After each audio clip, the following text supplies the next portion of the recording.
मेरा नाम नरहर क्षीरसागर है। मेरे यूट्यूब चैनल में आप सबका स्वागत है।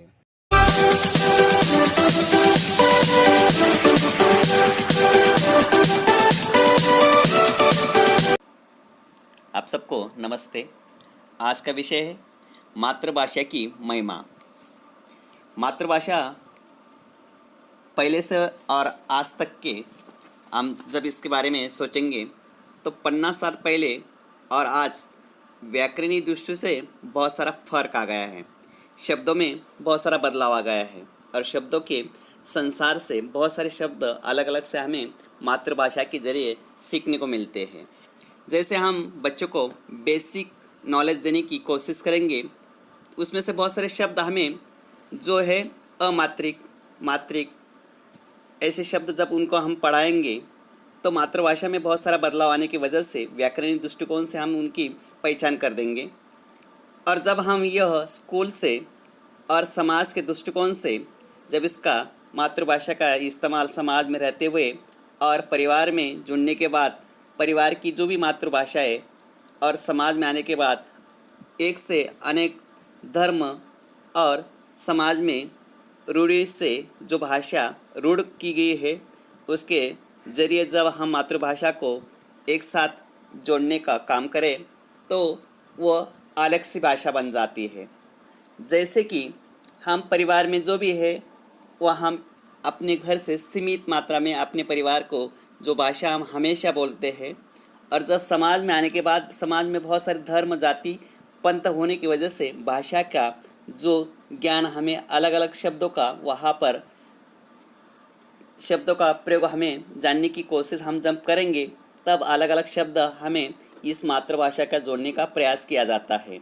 लेकिन जब शब्दों के अर्थ जानने से पहले हम उनको समझ ले तब वो भाषा बहुत ही दृढ़ बन सकती है। संत महात्मा इनकी भाषा शैली बहुत सारे अलग से होती है। शब्द एक होता है, अर्थ बहुत सारे उनके गहरे होते हैं, समझने में थोड़ी कठिनाई हो जाती है। तब हम उनसे मातृभाषा की साथ जोड़कर उनको आसानी से बनाने की कोशिश करते हैं। बहुत जगह पर हम भजन कीर्तन सुनने जाते हैं, वहाँ पर भी बहुत सारे अच्छे अच्छे शब्दों का प्रयोग किया जाता है। लेकिन मातृभाषा में हो तो हमें वो भाषा बहुत ही रुचकर लगती है, समझने में आसानी हो जाती है।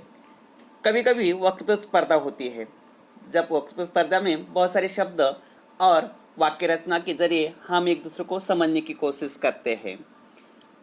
बहुत सारे स्कूलों में मातृभाषा के जरिए इम्तहान ली जाती है और भाषा की अधूरी ज्ञान होने की वजह से हमें जो इम्तहान हमारे स्कूल में ली जाती है उससे हमें उस भाषा का ज्ञान न होने की वजह से, उस शब्द का अर्थ हमें मालूम न होने की वजह से हमें बहुत सारे कम अंक प्राप्त होते हैं। इसलिए हमें ये जानना बहुत ज़रूरी है कि मातृभाषा सीखने से पहले हमें बेसिक नॉलेज हमारे पास होना चाहिए। बेसिक नॉलेज नहीं हुआ तो बोलचाल में और समझने में और इम्तहान में जब हम यह भाषा का प्रयोग जब हम करेंगे तब उसका सही अर्थ हमें मालूम होना चाहिए कि मातृभाषा क्या है और वो भाषा हमें समझने में कितनी आसानी होती है।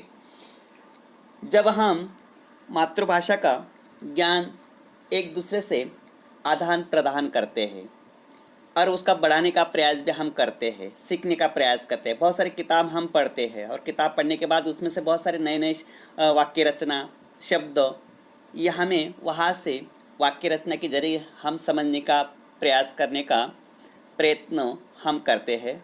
और जब हम ये भाषा सीख जाए अच्छी तरह से तो हमारी भाषा में बहुत सारी बढ़ोतरी होती है, हमारा ज्ञान बहुत ही गहरा होता है। हम दूसरे के साथ जब बातचीत करें तो हमारी भाषा उनको प्रभावशाली होनी चाहिए और भाषा पर हमारा प्रभुत्व होने की वजह से हम मातृभाषा बहुत ही सक्षम बना सकते हैं। भाषा कोई भी हो उसको हम अपनी मातृभाषा से जोड़ने का प्रयास करें तो भाषा बहुत ही रुचिकर बन जाती है, दूसरों को समझने में और हम उनको समझाने में, उनकी भाषा में समझने में। हमारे मातृभाषा के जरिए हम दूसरों को एक दूसरे से बातचीत करेंगे तो भाषा बहुत ही आसानी बन सकती है। यही मातृभाषा की यहाँ पर महत्ता दी गई है। धन्यवाद।